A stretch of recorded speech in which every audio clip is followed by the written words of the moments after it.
उमेश पाल हत्याकांड में फरार आरोपियों की तलाश में लगातार पुलिस जहां जुटी हुई है, तो वहीं गुड्डू मुस्लिम और शाइस्ता परवीन की तलाश तेज कर दी गई है। शाइस्ता परवीन ही गुड्डू मुस्लिम अकेले राजदार बचे हुए हैं। गिरफ्तारी के लिए अलग अलग ठिकानों पर पुलिस की ओर से दबिश भी दी जा रही है और हत्या से पहले अशरफ की जुबान पर गुड्डू मुस्लिम का नाम भी था। अशरफ गुड्डू मुस्लिम को लेकर कोई बात कहने जा रहा था, जिस दौरान उन पर गोलियों की बौछार कर दी गई थी। हालांकि उमेश पाल हत्याकांड में फरार जितने आरोपी थे, उनकी दबिश लगातार जारी है, उनकी तलाश एक एक करके की जा रही है और उसके बाद उन पर शिकंजा कसने का काम भी किया जा रहा है। जिस तरीके से आपने देखा कि कैसे अशरफ और अतीक पर तो पहले शिकंजा कसा जा चुका था, अतीक अहमद को जहां एक और उम्र कैद की सजा मिल चुकी थी, लेकिन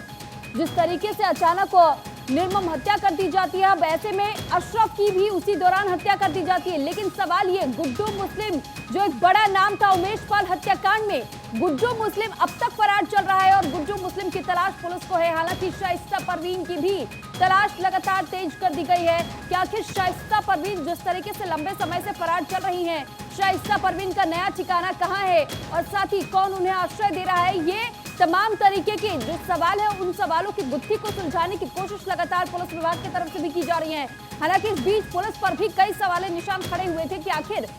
पुलिस की मौजूदगी के दौरान इस तरीके से अतीक अहमद और अशरफ अहमद की जिस तरीके से हत्या कर दी जाती है, ऐसे में सुरक्षा घेरों को लेकर भी कई सवाल खड़े किए गए थे। और अब इस मामले में ये देखें कि उमेश पाल हत्याकांड में फरार जो भी आरोपी अब तक बताए जा रहे हैं, उनकी तलाश एक और जहां की जा रही है, तो वहीं दूसरी ओर गुड्डू मुस्लिम और शाइस्ता परवीन जो कि दो प्रमुख ऐसे नाम जो कि कहीं ना कहीं अतीक अहमद के राजदार बताए जाते हैं, यानी कि इन्हीं दोनों के कंधों पर यह जिम्मेदारी हो सकती है अतीक के गुर्गों को संभालने की और ये पूरा कारोबार संभालने की, क्योंकि जिस तरीके से माफिया अतीक अहमद का नाम हुआ करता था, कई कनेक्शन इस बीच में निकलकर सामने भी आए थे। आईएसआई का कनेक्शन भी बताया जा रहा था, लेकिन इससे पहले की